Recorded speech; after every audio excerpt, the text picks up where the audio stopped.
Nomination ইতিমধ্যেই শুরু হয়ে গিয়েছে, কে সভাপতি হচ্ছেন? আমি ওপরে যাই, সুনীল বনসাল দিয়ে এসেছেন, বিভিন্ন সংগঠনের সঙ্গে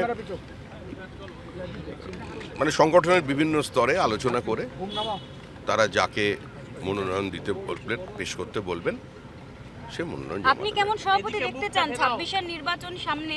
আপনি নিজে কেমন সভাপতি চান? সভাপতি তো একটা বহমানতা, কন্টিনিউইটি, এটা টিম গেম।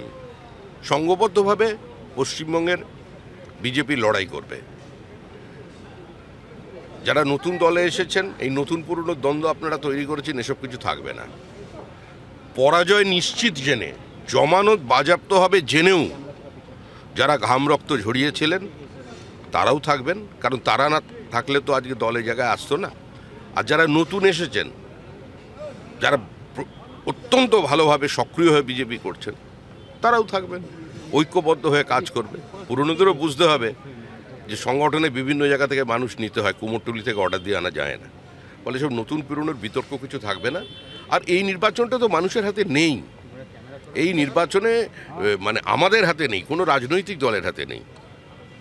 মানুষ স্থির করে নিয়েছে, মানুষ পরিত্রাণ চাইবে, মানুষ মুক্তি চায়, মানুষ বাঁচতে চায়, মানুষ বাংলাকে বাঁচাতে চায়, আর তৃণমূলের বিসর্জন চায়।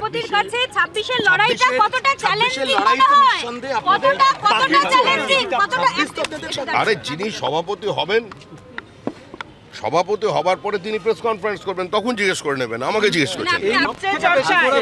আপনার নাম সকালে তো চর্চাতেই থাকে, তারপর তো কিছু হয় না।